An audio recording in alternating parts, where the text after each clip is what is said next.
Kurt, you've played some terrific clubs in Europe in the last 3 years, like Seville and Lyon, but Leverkusen haven't lost in 41 competitive matches this season. Is this just about the toughest one you've ever faced in Europe with West Ham? Yeah, it could be, because like you said, they haven't lost for 41 games. But it's also a challenge for us, because we know how well they played this season, and it's going to be a good game to play, a tough game, but we're still confident that we can do something. Hi, Kurt. I mean, he just mentioned their glorious run, 41 games unbeaten. They've been very, very fantastic, both in the domestic league and in Europe. West Ham, on the other hand, as well, have been amazing, coming from a defeat to Freiburg to winning in England. Do you think that you guys have got all it takes to stop the glorious sequence of Bayer Leverkusen tomorrow? I think, like I said, it's going to be a challenge. We know how well, like you said, they play in Europe and in their domestic league. And we know what we have as well, how dangerous we can be. Like you said, in the game we play at home against Freiburg, we know how well we can play as well. And but we know how tough it's going to be. Like you said, it's going to be 2 legs, and hopefully we can get a good result tomorrow and then next week. But yeah, it's going to be very tough. But yeah, we believe in ourselves, and togetherness will help. Sorry, one more question. They've come back from almost defeat on 2 occasions, against Hoffenheim and against Karabakh. Do you guys take some sort of confidence from that, oh, they've been unbeaten, but they concede goals? Do you guys want to really maybe take advantage of that? I mean, everything is possible. We work on them tactically, and I think tactically we've got to be spot on tomorrow. We've got to be all ready to suffer sometimes, but also we can hurt them, I would say.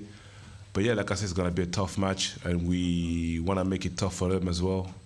And hopefully tomorrow's going to be a good game to watch, but hopefully get a good result. Hi, Kurt. Can I just ask about how you found the role of being the captain this season and stepping into a bigger leadership role than what you already would have had? It's a huge honour for me, especially leading the team to the quarterfinal of Europa League, which is something I would never believed I would do before. And yeah, that was a dream as a kid, you know, being the captain.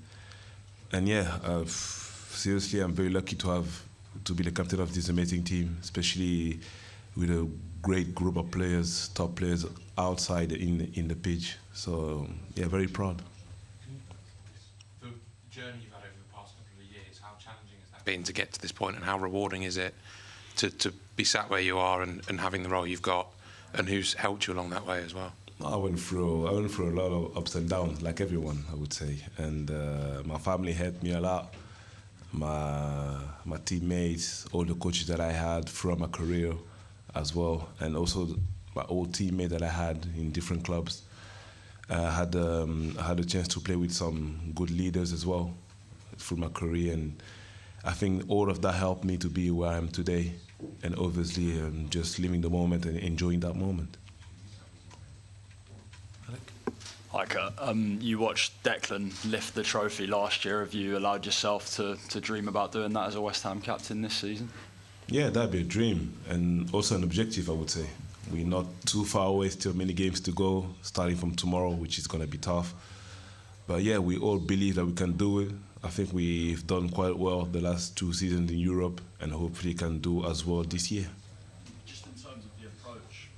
Just in terms of the approach, coming here tomorrow night, you're missing 1 or 2 key players. Is it a case of making sure the tie's still alive going into next week, or do you think you can come here and win tomorrow as well? We all play a game to win. It's all about winning. We know we miss a few key players, but we got a good squad, I would say. Everyone's kind of ready to play tomorrow, and hopefully everyone's going to give the 100% tomorrow. Okay, is that all? Thanks, everybody. Thank you. Thanks very much. Hi, David. Hi there. Just as challenges go, to face a team that hasn't lost all season, as a coach, how do you approach it? Is it one of the toughest challenges of the season? I see it as a great opportunity. I really do. We've had a pretty good run in Europe. We've played a lot of good teams in Europe, and as things go, the challenge we've got of a team who's 15 points clear, I think 16 points clear in the Bundesliga. Is a big one, but one hopefully we can rise to and perform well. Yeah, okay. Yeah? Yeah, right, yeah. You just talked about the 16-point gap that they enjoy in the Bundesliga. And of course, let's also mention the fact that they've gone 41 games unbeaten this season. They're first in the German Bundesliga table, and West Ham is 7th in England. Do you think that would sort of have an impact on the game tomorrow, as in their position, where they belong to right now, and their form? Why? First in the Bundesliga, 7th in England, perhaps there's a gap. What? Don't know. 2 teams play with 11 players. Game on the pitch. So I see that being an even game at the start. I don't see anything which has happened in the leagues of any real reference, except for that we know Leverkusen are a very good team, but I don't see the point of talking about they're first in the Bundesliga and we're 7th in the Premier League. I don't see the point of that. Malik? Hi, David. Can I ask for an update on Jared Bowen, please? Well, Jared's not with us. He's got an injury and not available to play tomorrow night. That's the update. We're not sure, and I probably wouldn't be giving any dates of any thoughts of when we're going to get him back. I couldn't give that at the moment. What is the problem that he's got? I'm getting told we think that when he got the knees, he's twisted and he's probably damaged a little bit of something. I don't know. They were trying to use the word like what the fast bowlers get when they bowl the ball fast. The sort of the rotation. So the rotation of one of his whatever you want to call it. We think that's where the damage has come. And has everyone else travelled? Calvin Phillips has picked up an injury in training and hasn't travelled. Jacob?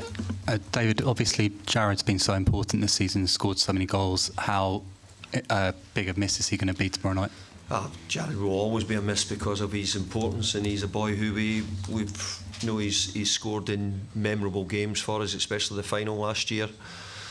And he's an England international who's played really well for England in recent games.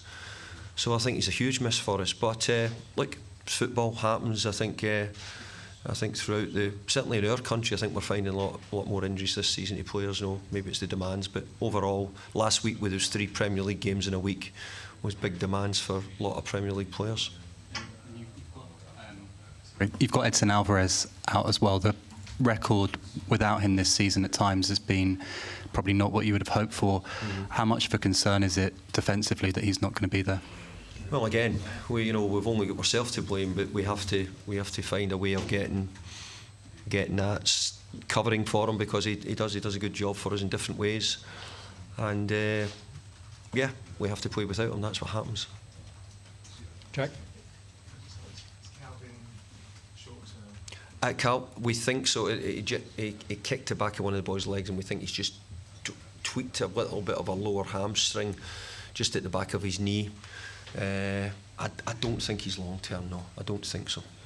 It only happened yesterday, so I'm not quite sure. Jack?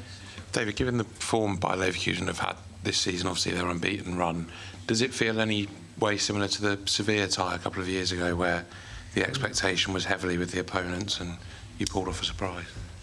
Yeah, I think so. But I think we've grown as a club since then as well. We've had a really good run of getting to a semi-final and a final, and so I don't think that we're coming here sort of not with an expectancy of trying to perform well. Our record in Europe, to be honest, has been pretty good in the competition. We've won the group stages in most of the years we've been in it. I think we've won it in 3 years we've been in it. We've gone on quite far in it, so we're looking forward to it, which will be a really, really difficult game, but once we're looking forward to, and obviously it's a 2-legged tie as well. There seems to be a theme with your West Ham team that when you really need a result in a big game, you manage to pull it off, whether it's pressure in sometimes with poor results and then a big one, or Sevilla, Leon. Can you put your finger on why that is in terms of getting up for big occasions like this? bit of my character, a bit of my personality, a bit of the way I probably operate as well. You know, sort of challenge the players to be better. So that's why we'll need big leadership, which I've used the word quite a lot in recent weeks as well in some games, and the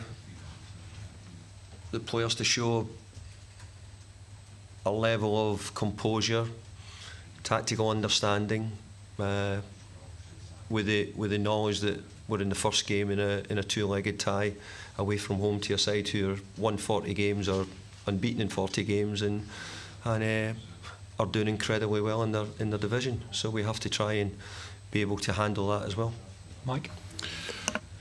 David, we've been here before, but earlier on this week there was smoke signals about Lucas Paquetá and his alleged release clause. Is it important that West Ham enjoy him while you can, for however long that may be, because he's been a tremendous influence on some of your best performances this season, hasn't he? I think it's all speculation. I can only tell you what I think. Can you tell us how important Paquetá is to your team in the way you function? That's a different question. I think he's hugely important. He's been a part of an important part of the side. He's a well-established Brazilian international, and he can bring attributes to the game, you know, which are really important to us. Said many times, you pull your hair out at times, but overall, he's a pleasure to have and a pleasure to work with, and we have to get him at his best. If we get him at his best, it gives us a greater chance. Without putting him in a league table, is he one of the most gifted players you worked for? And you worked with a few good ones at Everton as well. And and United had the chance to be around. I think that he's got some individual ability which you don't see often, but when you do, you recognise it greatly. And I think most people have recognised that he's got some great talent. Yeah, I'm talking about importance. I want to speak about Kudus Mohammed. He scored 13 goals in all competitions since joining West Ham. How important is he for this tie tomorrow? Well, he's not just important for this tie tomorrow. He's been important for us all season, and he will be important for us in the future going forward as well. He's a young boy who's only just come to the Premier League and settled in incredibly well. It's not easy to start the Premier League well. A lot of the players who come from overseas find it quite difficult. I think more though because of the experience he's had he was in Denmark first of all, then he ends up in Holland, and now in the Premier League. I think it's given him maybe a better coverage of different leagues and different players, etc. I think he's done incredibly well for a relatively young boy coming to play in the Premier League. This age, when they're doing very well, they usually get courted by many clubs around Europe. What would you advise a player like Kudus to stay at West Ham and develop or jump at any big offer that comes? You know, we're really enjoying the way he's playing for West Ham. I think he's got a lot of development to come in the future, and I think at the moment his form for West Ham, his goals, he's settling in nicely.